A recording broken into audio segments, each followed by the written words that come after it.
গেল ১.৫ বছরে এমন শতাধিক অভিযানে রাজধানীর অপরাধের আতুরঘর মোহাম্মদপুর থেকে গ্রেপ্তার করা হয় অন্তত ৮,০০০ অপরাধীকে, যাদের বেশিরভাগই চুরি, ছিনতাই, কিশোর গ্যাংয়ের হোতা সদস্য, এমনকি খুনের মতো অপরাধের সাথে জড়িত।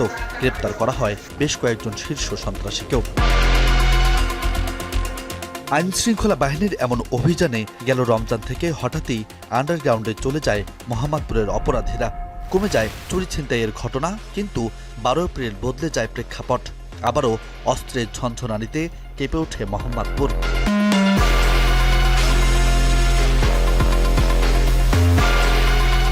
এদিন দিনের বেলা রায়ের বাজার বদ্ধভূমি এলাকায় কুপিয়ে হত্যা করা হয় অ্যালেক্স সন্ত্রাসী গ্রুপের প্রধান ইমনকে। এর মাত্র ৩ দিনের মাথায় একই কায়দায় হত্যা করা হয় সাদিকুল ইসলাম ওরফে লম্বু সাদেককে।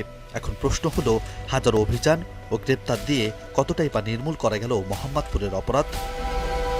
পুলিশ বলছে, গেল বছরে টানা অভিযানে এলাকাটিতে তুলনামূলকভাবে কমেছে অপরাধ। গ্রেপ্তার হয়েছে অনেক আলোচিত গ্যাংয়ের হোতা, তবে বাস্তবতা বলছে ভিন্ন কথা। মোহাম্মদপুর আদাবরের দিকে চাঁদাবাজি, ছিনতাই, সন্ত্রাসী বা কিশোর গ্যাং লিড দিত আলোচিত সবাই এখন ধরেন যে পুলিশের কি বলে জেলখানায় আছে অথবা এলাকার বাহিরে। সম্প্রতি আইনশৃঙ্খলা বাহিনী প্রকাশিত গোয়েন্দা প্রতিবেদনে মোহাম্মদপুরে মাত্র ১৬টি সক্রিয় গ্যাংয়ের তথ্য থাকলেও অনুসন্ধান বলছে বাস্তবে তার সংখ্যা প্রায় ৬৭টি। এর বাইরেও মোহাম্মদপুরের মধ্যাংশে প্রতিটি গলিতে আছে শিশু কিশোরদের একাধিক গ্যাং। সবথেকে ভয়ঙ্কর ব্যাপার, এসব গ্রুপের তথ্য নেই আইনশৃঙ্খলা বাহিনীর হাতে। কিশোর গ্যাং আছে প্রায় ৬৭টি মোহাম্মদপুরে। এটা হচ্ছে আপনার রায়বাজার, আজিজ খান রোড, পাবনাস গলি, বোটঘাট, টাটাসোর, ঢাকা উদ্যান, চাঁদ উদ্যান, চন্ডিমা, লাউতলা, বসিলা, এই এরিয়াগুলো মিলে। নোভা এলইডি টিভি, ঝকঝকে ছবি, নিখুঁত শব্দ, ৫ বছরের ওয়ারেন্টি। নোভা মানে সঠিক মান, নিশ্চিত সেবা।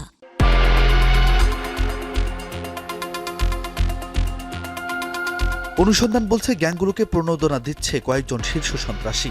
আইনশৃঙ্খলা বাহিনী কোনো অস্তিত্ব খুঁজে না পেলেও মোহাম্মদপুর জুড়ে আধিপত্য বিস্তার আছে শীর্ষ সন্ত্রাসী অলি, ক্যাপ্টেন ইমন, কিলার বাদলের। যদিও সবাইকে টেক্কা দিয়ে এখন রাজত্ব চলছে সন্ত্রাসী ইনামুল হাসান হেলাল ওরফে পিচ্ছি হেলালের, যার আওতায় আছে ২০টিরও অধিক গ্যাংয়ের অন্তত ১৩০ জনেরও বেশি অপরাধী ও সন্ত্রাসী। আর এলাকার ভিত্তিক ডান হাত আছে ৮ জন, যাদের বেশিরভাগই বিভিন্ন রাজনৈতিক দলের পরিচয় বহন করে। এছাড়া ২০টির বেশি গ্যাংয়ে নেই কারো আধিপত্য। নিজেদের জানান দিতে হার হামেশায় বিভিন্ন অপরাধে জড়িয়ে পড়ছে এসব গ্যাং।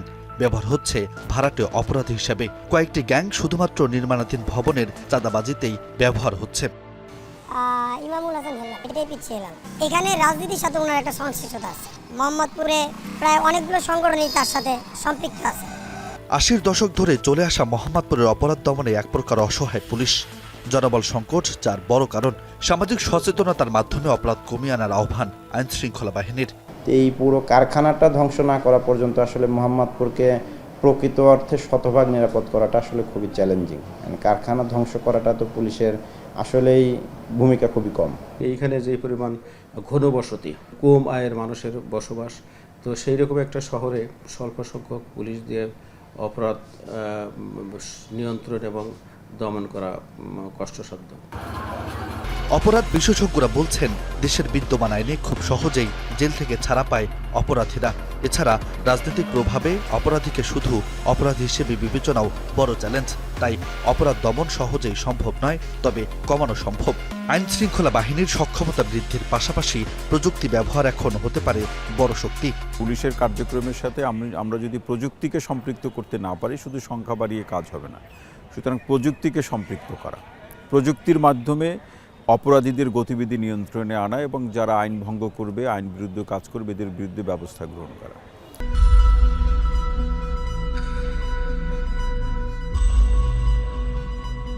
মোহাম্মদপুরের বাসিন্দারা ভয়ে কেউ মুখ না খুললেও সেখানকার অপরাধ জগৎ থেকে মুক্তি চান সকলেই। রাজু আহমেদ, এখন, ঢাকা।